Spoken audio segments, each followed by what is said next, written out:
bow down before the master and pray to the feet of God. Hey, my name's Steven Hosler, from Michigan. I live in Louisville the last 11 years. I'm about to show you some of my favorite vinyls out of my collection I picked out. I got about roughly right under about 200 vinyl. So let's crack into it. This first one, Slipknot's self-titled debut. They have an EP before this, but it only had like 3 or 4 members. But this is the one with all 9 of them. These guys pretty much got me started on like a heavier path into music. My dad bought this for me. Man, it was probably 04, 05. I think I was like 14 or 15 for Christmas, and I really never played the vinyl, so the vinyl hasn't really been played in like 20 years. I played about a handful of times now since I got a vinyl player, but yeah, it's pretty cool. It's a green vinyl. It's a box set. They used to sell box sets in the early 2000s. It has the t-shirt, and then I got the t-shirt. I still own the t-shirt downstairs, but yeah, it opens up. You got the t-shirt, and then you got the vinyl in here, which is pretty cool. Yep. So, there's that one.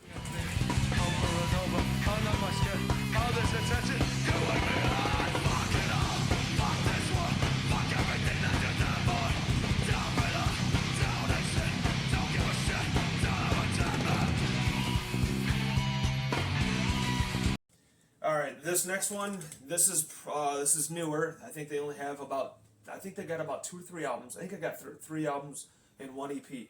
This is Gatecreeper, Sonora and Deprivation. These guys are absolutely killing it right now. They're touring with a lot of big bands. I just seen them not too long ago. They opened up for Hatebreed when Hatebreed's U.S. tour, and they're good. They're one of my favorite bands right now, newer. Yeah, these guys are incredible. If you haven't checked them out, definitely check them out.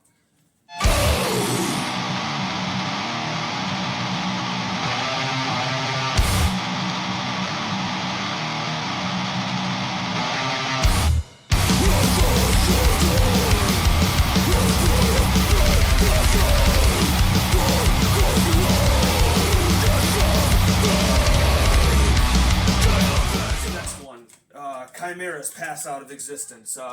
These guys were right up there with Slipknot, in my opinion, during the new metal years.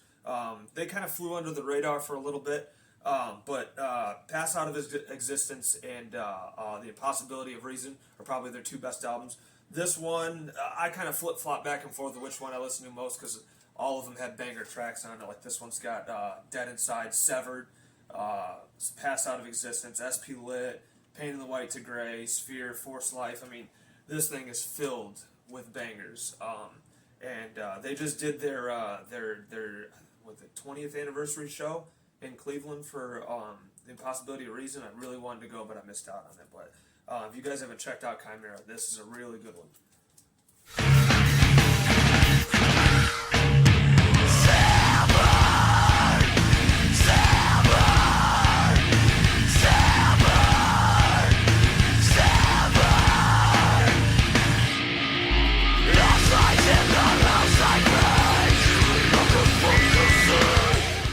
This next one,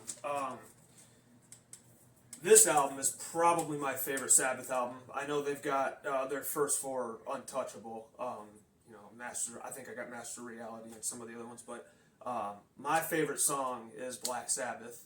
And I went and seen them a couple times live, and still, every time I hear that song, I never skip that song. And some of them on here, you got The Wizard's a good one, Nib. Wicked World. I mean, this entire vinyl is awesome, and I fell in love with these guys, and they're one of my top 5 favorite bands of all time. So this one holds a special place in my heart for sure.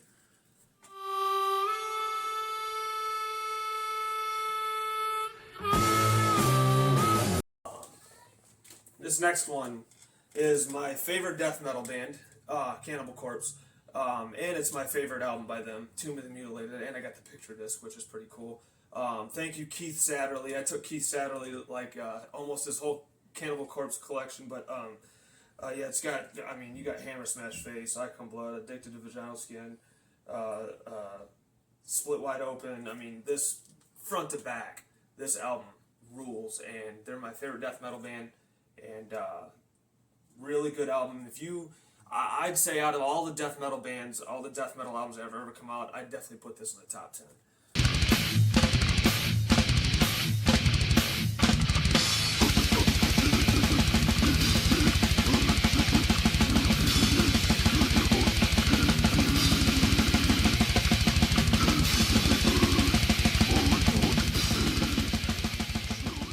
Next up, we got Crowbar, Time Heals Nothing. I know there's a lot of Crowbar albums out there, and there's a lot of people have different opinions on other ones. This is my personal favorite. This one I attach to the most out of all of them. I like the other ones, but this one's awesome. It's got, you know, no more Can We Crawl, Leave It Behind, Lack of Tolerance, Still I Reach, A Perpetual Need, Numb Sensitive. I mean, this album front to back is an absolute masterpiece, and on any given day I kind of flip flop, but this one definitely holds a special place in my heart, and I absolutely love Crowbar. Bringing it down.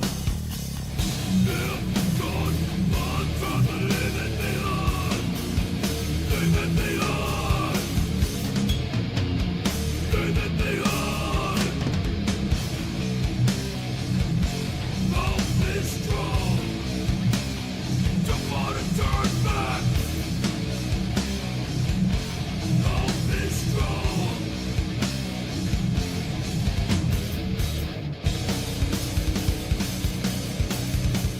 Guys, this one right here, this is another favorite of mine, Devil Driver's debut album. So a lot of people know Dez was in Cold Chamber, and Cold Chamber did a lot of things for a lot of years. I love Cold Chamber, but I love this band better. I feel like talent-wise, this band was better. Dez Fafar's vocals are they far exceed him and what he did in Cold Chamber. And this debut album from front to back is a masterpiece, in my opinion.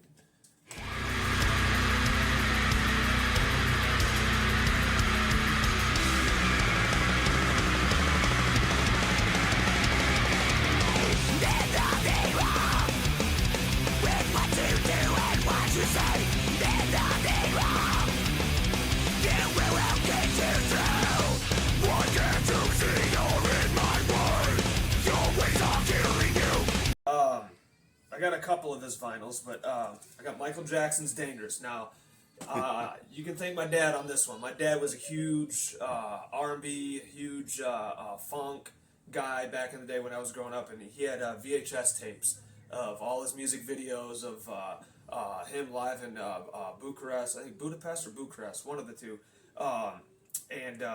This is my favorite. I got it on vinyl. It's my favorite album by him. He mixes a little bit of the pop and the rock. I think he has I think Eddie Van Halen does no, he does it in Beat It, not in this one. But I think he has a couple of guitar players on this album play. But yeah, this has got, you know, Jam, In the Closet, Why You Gonna Trip on Me, Remember the Time. It's got a lot of front to back really good songs. And I'm a huge Michael Jackson fan. Maybe a lot of people don't know about that about me, but yeah, I absolutely love this album. I think I got Thriller and Bad over there on vinyl too, but yeah, this one's definitely my favorite. What's your motherfucking problem? You know that I'm Michael motherfucking Jackson, I will bust your ass. Get the fuck out, my motherfucker. I'll moonwalk all up and down your ass, motherfucker. You mind your motherfucking business. I hear some more shit, I'm gonna put this glove up your ass. I'll see you later. That's a dumb, I've been trying for 5 months to do the moonwalk, and I can't do the shit. It's the dumbest dance ever, because I can't do it. That's why I say it's stupid. But Alright, this next one, it's a box set of Pantera's studio albums with, I know they did, I think they did one, Power Metal with Phil in their glam years, but this is their, on their major labels. And I'm going to showcase my favorite one out of all of them. A lot of people scatter them around, you know, Cowboys from Hell is my favorite, Far Beyond is my favorite, you know, Great Southern Trendkill, but this album right here, Vulgar Display of Power, this, I believe, is their absolute masterpiece. I mean, from front to back. Mouth is for War, New Level, Walk, fucking Hostile, This Love, Rise, Live in a Hole. I mean, and they're all colored too. The box set. This one, yeah, it's red. So that's pretty cool, man. But yeah, this one, I had the CD back when I was in high school. I think I was about 16 or 17, and that CD never left my CD player for like 3 or 4 months. So I had like half the year I was in school, and absolutely adore this album.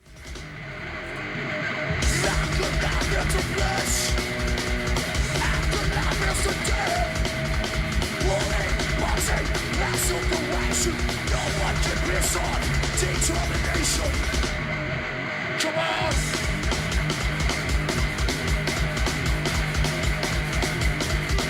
The Return of the Living Dead soundtrack. Everybody knows if they watched the movie that this soundtrack is absolutely awesome. And on it, I think it has some unreleased stuff on it too. But yeah, if you watch the movie's incredible. The soundtrack's incredible. You get 2 and 2 together, you gotta fucking knock out in the park, home run with this movie. And then you got the soundtrack on vinyl. I mean, you can't beat that.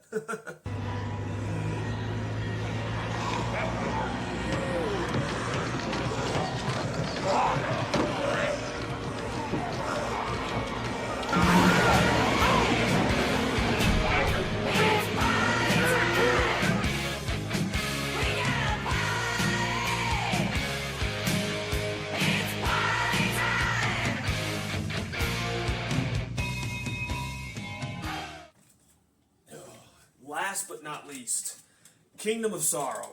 So this is kind of a hidden gem. They've only got 2 albums. This one's my favorite. The other one's really good too. But when a lot of people talk about Kirk Windstein's side projects, everybody always goes to down. Everybody always talks it down. Nobody really talks about Kingdom of Sorrow. And if you take Hatebreed and Crowbar and you smash them together, you have Kingdom of Sorrow. And if you like both of those bands, you're gonna love this band. It's got Jamie Jost on vocals. I think it's got either Unearth's drummer. I think it's got a guy from Typo Negative in the band. It's like a super group.